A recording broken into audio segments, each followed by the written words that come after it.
The sun will soon set on the final hours, moments of this Islamic year. We are in the final days of Dhul Hijjah. And one of the momentous occasions that we remember associated with Dhul Hijjah this month is Hajjatul Wada', the farewell Hajj of Rasulullah sallallahu alaihi wasallam. It was on this occasion that the final revelation was revealed. Al-yawma akmaltu lakum deenakum. Today, I have completed for you your deen. The address is to the Sahaba. It's in the plural. Wa atmamtu alaykum ni'mati. And I have completed my favor upon you. Wa raditu lakum al-islam deena. And I have chosen Islam for you as your deen.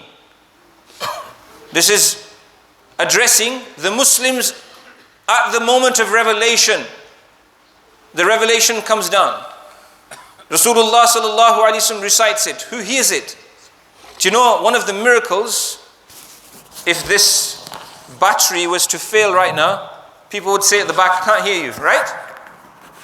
Even if I raise my voice at the top of from the bottom of my lungs, use all my effort, it might be difficult for people to hear me just outside this door here. Yeah? Anas bin Malik radiyallahu ta'ala anhu says that my tent in Hajj was right at the periphery, and you have over 100,000 Sahaba there. And he says, I could hear the Prophet ﷺ's farewell khutbah clearly, word for word, miraculously. The voice was carried. And can I go further on this point? No PA system. We've lost the ability to listen these days, haven't we? Attention deficit. It has to be blasted into our ears at the expense of our ability to hear properly. Deafness is a consequence of listening to soundtracks too loud. But the point I'm making is that the miracle of the Prophet ﷺ didn't end with Anas bin Malik sitting in the last tent at the edge of the camp of Hajj. His words and voice has reached us as well. Through the Sahaba and Tabi'een and Tabu'ut Tabi'een and Muhaddithin and Mufassirin and Fuqaha, we have the complete message which was revealed to Rasulullah ﷺ. The complete deen. We have word for word the farewell sermon of Hajj. And I was just saying, and I'll repeat the point, that this is what we should have framed on our walls. Not just so that it's a decoration to adorn our walls in our houses and offices, on our screens. It's so that we look at it and read it. The farewell sermon of the Prophet ﷺ with the summary of the entire detail of the deen. But as the Islamic year comes to a close, there's so much that we could say, perhaps should say. Let me finish with this point. Let us once again make a fresh resolution to embrace Islam in its entirety and have faith in the Sahaba radiyallahu ta'ala anhum's authenticity and trustworthiness.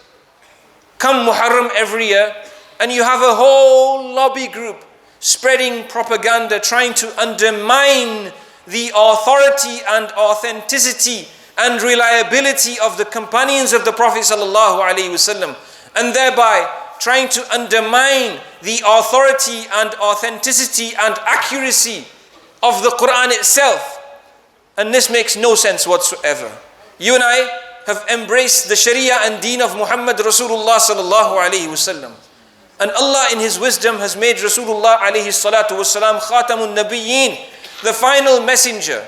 And his message will continue to be relevant till the day of Qiyamah, and Allah will continue to preserve it. Inna nahnu nazzalna dhikra wa inna lahu lahafidhun. We reveal the Quran. One of its names is al-dhikr, the reminder and remembrance. And we ourselves will look after it and protect it. We have so many huffaz, I'm sure, in this audience. Nobody has the courage or audacity. People have attempted to do so, to change the words of the Quran. But because you can't change the wording of the Quran, what do? You have groups of people who try to change the meanings of the Quran, and they will use every opportunity to give you the wrong meaning of an ayat of the Quran so that they can display the Sahaba in the wrong light, not in the light intended by Allah and His Rasul sallallahu alaihi wasallam. The Prophet said, and I've concluded with this, لا تسبوا أصحابي فإن أحدكم لو أنفق مثل أحد ذهبا ما بلغ مد أحدهم ولا نصيفا. Don't criticize my Sahaba, don't swear at them, don't use slanderous terms and words.